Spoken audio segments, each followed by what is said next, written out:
3 points of healing quota towards your removing your drowned injury. We're down to 21. It'll be gone in a week. So Unless I make it worse. right, you got that post-drowning problem where every breath hurts. Is it going to make spellcasting hard? Nope, you're just injured. No, I'm talking about every breath hurts. Yep. That was a So- thing. I'm So- hurt, so how do I do that? Hurt goes away after first aid. You get some first aid, it's gone. Yeah, So I can hurt's literally lead you in prayer for 5 minutes and give that away. Yeah, and also you can just do first aid, which I'm not gonna. Basically, the way Ironclaw works is hurt, afraid, hurt. You can remove in 5 minutes. Afraid, you can remove just by leaving a fight. Injured, it takes several days, and then dying is a bigger problem. And we've got, and we've got it set up that way. So, in terms of gaming, if you guys just scrap a little bit and get hurt, that's not a big deal. But injured is long term because we wanted you guys to feel it. You know, Hey, we I'm wanted on to a kinda- path that maybe I can cure your dying too, or you're dead too. You might not like it though.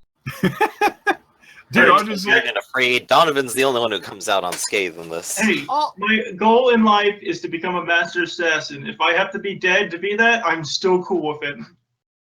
wow, edgelords, I like it. All right, Oh, I'm so- not edgy. I'm devoted. devoted. An I edgelord. can't let death stop me from my mission of murder.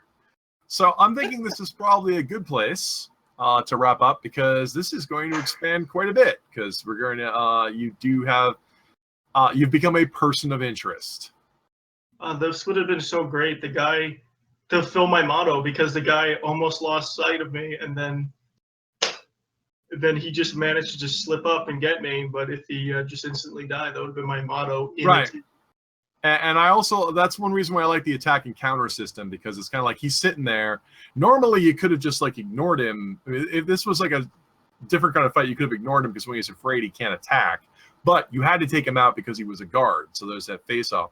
And that's one thing I really like about the Ironclaw system is because you're sitting there facing off with a guy. You're an assassin. He's a seasoned soldier. Since you didn't kill him instantly, it's now you're on his terms. And it's a tense face-off. We had a tense face-off between two PCs and one guy. Awesome. I enjoyed it. I don't know if anybody Archetype else- versus archetype. Now, Right. if Thing was here, this would have gone completely different. If you had brought your heavy hitters like your polearm guys, this would have gone extremely different. Fang was here. We If I never had would been have gotten down there there in the to, first like- place. Yep. I could have been So, down there and like zapped him a little bit maybe, but yep. So did anything happen rules-wise in the game that now that we've had a chance to discuss it in the debriefing, is there any rules you're still confused about? Yeah, I'm confused about how damage works because I'm pretty sure I hit that guy like several times, even through his soak. Well, when someone gets hit, they suffer debuffs. And the debuffs are you hit them for damage, they have to soak the damage. And if they can't soak the damage down to 0, they suffer debuffs. If there's 1 point remaining, they suffer hurt. If there's 2 points remaining, they suffer hurt and afraid. If there's 3 points remaining, they suffer hurt, afraid, and injured. Now, debuffs don't stack. So if someone's already hurt and afraid, they don't become double hurt or double afraid. So yes, you hit that guy and inflicted a hurt result several times, but those hurt results don't stack. So the fact that you got triple hurt just meant he was hurt. See, Scary, because I kept thinking the way the system works is, okay, so I deal 1 point of hurt here, and then it ups to the next level, and then it ups to the next level, and so on and so on. Right, and we're running into a lot of people that think damage is cumulative, and it is not. That's not the way it works in Ironclaw. That's really interesting. yeah, that makes it a little bit different where you have to be good at fighting to kill someone off.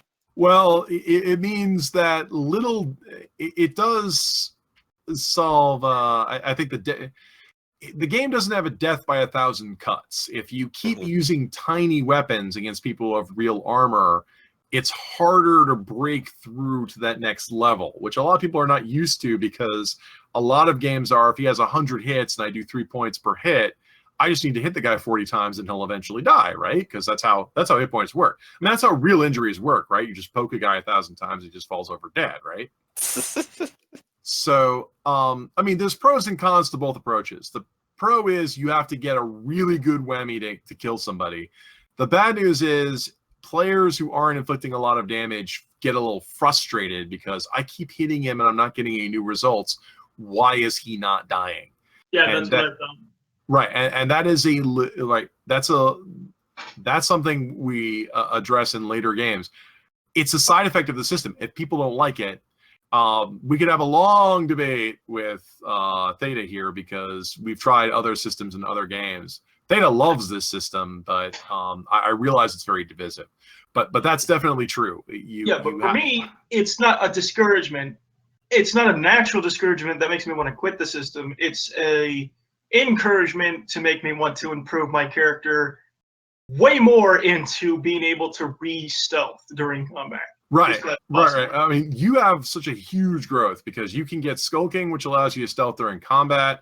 You can get veteran, which improves your aiming bonus, and there's a whole bunch more in the Forest Ghosts path that makes you even more deadly. Like I think the Forest Ghost path, I think in the ultimate is the jump out, attack somebody, and then jump back into cover without them even seeing you. No, that's a sub-ultimate. I think the actual ultimate is just touching a guy and killing them. Oh, Death Touch, yeah. It's just Death Touch. It's straight up just Magic the Gathering. Oh, I stole that card's effect. Well, no, it's more that you touch them. They might not even realize that you touched them, and they'll die later on. Yeah, it's the really disrupting awesome. someone's personal energy flow. It's called the Quivering Palm in D&D. So okay, yeah, but so the damage system is a series of stacked debuffs, and also removing the debuffs. We didn't see a lot of the healing going on because we didn't have a big drag out fight, but strategic removing of the debuffs. Basically, what a lot of this means is you want to get some more power weapons or just better hits. The fact that you have 5d8 meant that you could get hits on the guys. But the fact that they were good guards, like they weren't like those street thugs. Those street thugs were only rolling d6s. You overwhelm them easily. These guards rolling their 3d8s were a much different tier where one of them could take on two of you at once and live. Unlikely, but you guys, I think if you review the logs, you were rolling poorly. You should have been rolling better than you guys were. Yeah, that's been Such as it is. That's been a common thing going on lately. It happens. Eventually you'll get points. So thank you for participating in the debriefing. Everybody gets 1 experience point. Dun, dun, dun. Hooray. Yeah. 1 XP for just participating in the debriefing, so we talk about the game briefly. Now we'll have the rereading of the mottos. Eldritch, what was your motto? Speak strongly, and your words can level mountains. Well, that ghost, I can't think of something much more stronger than getting that ghost to attack everybody. So yeah, I'll definitely give you the point. Once again, the motto is living in the spirit and not going against it. So Donovan, what was your motto? Stars and study lead the way. You guys did a lot of research before you got here, and that ghost just flew off into the stars. Well, someone else's problem now. Yeah, I think the very fact that I have so much knowledge has led us to quite a number of solutions in this one. That's a point for you. And Ada, what's yours? If you've already lost sight of me, you've already lost. If you lose sight of me, you've already lost. Right. Well, he kept. Yeah, Okay. you notice notice that guard didn't take his eyes off of you, so that's a point for you. So everybody should have earned a total of 2 experience points. Now we ask if you accomplished any goals. You have not yet solved the mystery of the Black Angels. You definitely found signs that they might have been here and found what might be a secret hideaway, but I would not call this solved. So keep that on your quest log for the moment. Right, we made contact. Right. Yeah. Did anyone accomplish any personal goals? I mean, magical secret.